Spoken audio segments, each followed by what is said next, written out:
We're here to talk about cinema.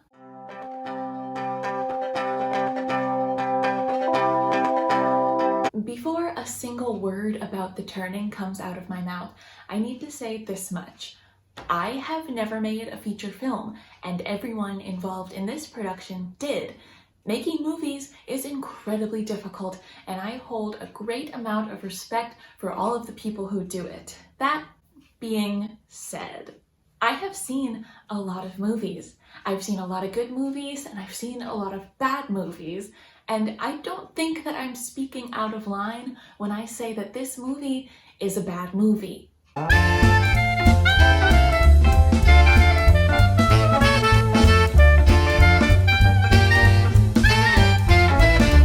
But what really gets me about this movie is that it had no business being bad.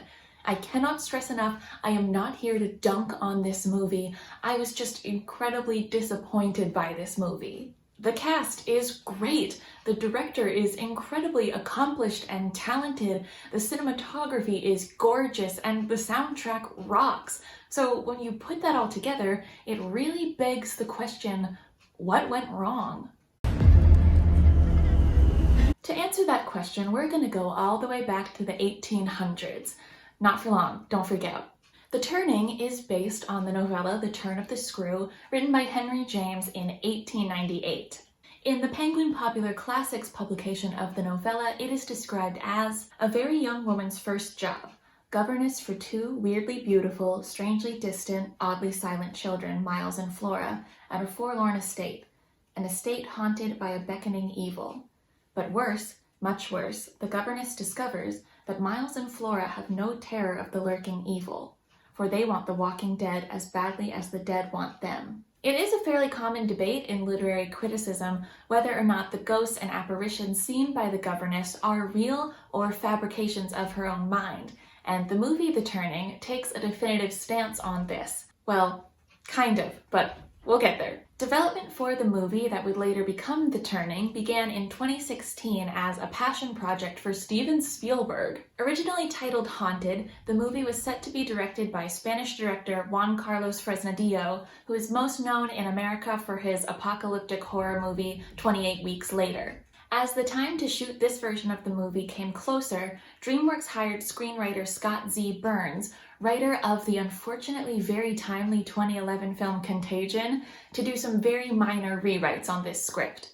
Now, these rewrites are said to have only amounted to about a page total difference, but I am dying to know what was on that one page, because with 5 weeks to go until filming began and $5 million already spent on production, the production was entirely shut down after these rewrites were made.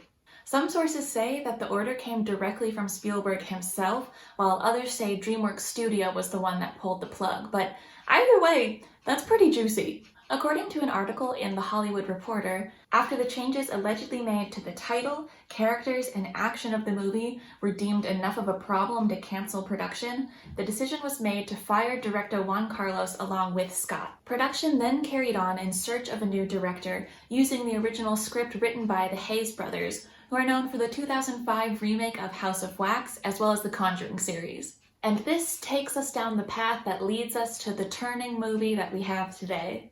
As I have already said, and will continue to keep saying, this movie just has so much good going for it.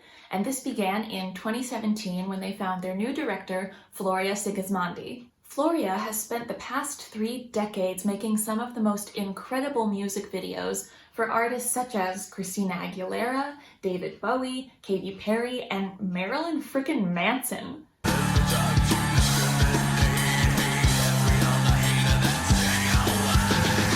From watching just a few of these videos, it's clear she has an incredible eye for creepy, unsettling imagery that's beautiful at the same time, and that's definitely something that's reflected in the final product of the film. This was also around the time that the title changed from Haunted to The Turning. In late 2017, it was also announced that Mackenzie Davis from one of my favorite Black Mirror episodes, San Junipero, had signed on to play the nanny, and Finn Wolfhard, who we know and love on this channel from his performance as Richie Tozier in the 2017 It adaptation, was slated to play the orphaned boy. Then in early 2018, Brooklyn Prince from the Florida Project was announced as playing the orphaned little girl, rounding out our primary cast as filming began at Kilruddery Estate and Gardens in Ireland. So, just to recap, we've got a badass director, an incredibly capable cast, and a script that someone clearly cared a lot about getting exactly right. This movie had an unbelievable amount of potential,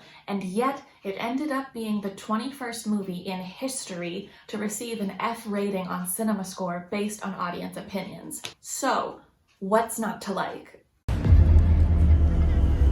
I personally was very excited to see The Turning, so imagine my surprise when I logged on to twitter.com the day this movie premiered to find an outpouring of outrage from people who had seen it. It was beyond disappointment, this was straight up anger. What became immediately clear to me was that people did not like the ending, but fearing spoilers, I didn't dig any further. Then, one fateful day, I virtually gathered two of my closest friends and we paid $6 each to rent this movie so that we could all watch it together. The moment this movie ended, one of my friends came up with the best description I can think of for this movie, which was, "That was a movie of nothing." One of the first things that we see in this movie is the death of Kurt Cobain, and I have a hard time finding any sort of rhyme or reason for this. The movie itself is set in the 90s and has a sort of grunge alternative feel that could be associated with Kurt Cobain, but I still feel like there's better ways to establish that your movie is set in the 90s without opening in such a disorienting and distracting way. Floria has said in interviews that she wanted to set this movie in the 90s to eliminate the complication of cell phones and other technology, and I do think that that's a totally valid reason to set your movie in a previous time period, but in this situation, it just felt mostly unnecessary to me. Now, besides the Kurt Cobain of it all, I really don't have many complaints about the beginning of this movie. The first scenes with the nanny, Kate, and Flora are really great. They're charming, the actors have really excellent chemistry, and there's a lot of moments of really great creepy foreshadowing. Yeah, Miles did that. I told him it was tacky. Although I do hate to be the one to tell you those moments that I thought were foreshadowing ultimately have no payoff in the movie. No one gets stabbed through the nipple like I was anticipating they would. Bummer. And then Finn Wolfhard playing Miles shows up, and I have to say, with all sincerity, I was having a really good time when I thought this was just a movie about creepy kids driving a woman insane. Simple doesn't always mean bad. Everything doesn't need a twist. Yeah, big major plot twists can be super fun, but you have to be really careful and make sure your movie has earned it up until that point, and I just don't think that's the case with this one. But once again, I'm getting ahead of myself. Another thing that audiences, including myself, did not like about this movie were the scares. It is well established at this point that I do not like jump scares, and I would say a good 90 to 95% of the scares in this movie are jump scares with zero real payoff. There will be a face popping up in a window that isn't actually there, or something will pop up to startle the audience but none of the characters see it, meaning it has no effect on the world of the movie. Or maybe the worst offenders are when a character will experience a jump scare in a dream, which does nothing to progress or affect the story. Now, I am capable of appreciating a good jump scare when it does something to further the plot or some character development, or even when they're mostly meaningless but just done really well. Unfortunately, these just aren't that for me. While watching this movie on my own, because yes, I paid to watch this movie multiple times, I realized that it started to sort of feel like watching someone else go through a haunted house. I felt no stakes in the scares, and they mostly had no consequences, so I wasn't really affected by them at all. In a similar vein, some of the dialogue feels like it just doesn't make sense in the scene that it's placed in. Sort of like how there are jump scares that turn out to be pointless, there are some lines that just feel like they're there to give someone something creepy to say. Just checking you were still here. Now maybe this is a side effect of the script going through multiple writers before reaching its finished form, but I hate to say these lines feel really clunky when they hit. I know what you're afraid of. Keeping the lights on won't keep you safe. We have now reached the point where I cannot ignore the ending of this movie any longer. I'm going to try to keep it brief because the internet has already gone in on this non-ending enough for us all, but it bears repeating that the movie doesn't end. Yeah, the credits roll, but the movie does not end. If you don't know, spoiler alert for The Turning, the big twist in the end is that it was all in Kate's head, which I find boring and somewhat insulting. Sure, an argument can be made that this ending rings true to an interpretation of the ending of the original novella, but I would also argue that if sticking to the ending of your source material is gonna be a detriment to your final product, don't do it. Like I said before, I was really on board when I thought this was a movie about creepy kids freaking out their nanny. / also hitting on her? He also thinks your tattoo is sexy. Wild.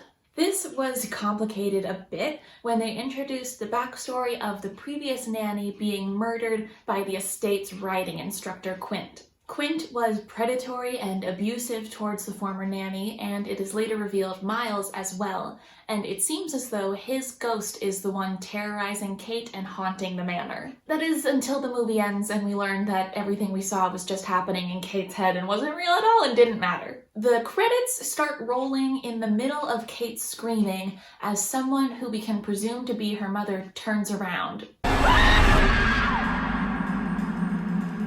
But because this is simply the last shot of the movie and it ends mid-scene, it's kind of hard to determine what actually happens. I'm going to quit harping on it in just a second, but it is just so wildly invalidating to everything that came before it and instantly erases the stakes of the movie because none of that even happened, so what's the point? What really gets me, however, is that wasn't the original ending. They had another one, and then they chose to do this one. The movie originally ended with Kate killing Miles as the spirit of Quint left his body as a spider and died, bringing Miles back to life. A little cheesy? Maybe. But at least it's an ending that ties things together and actually builds off of the rest of the story instead of crushing it. I think there could have been something really powerful there, seeing these characters come together to defeat an abuser and reclaim their lives, but instead we got a whole bunch of nothing. For all the complaints I do have, I still don't believe that this movie deserves all of the 0-star ratings and F reviews that it got. But when you look at what it could have been and compare it to what was ultimately delivered, it is hard to feel anything other than monumental disappointment. What did you think of The Turning? Genuinely, I would never tell anyone to not like a movie just because I don't like it, and I really do want to hear from anyone who liked this one. But until next time, remember, there's nothing to be scared of.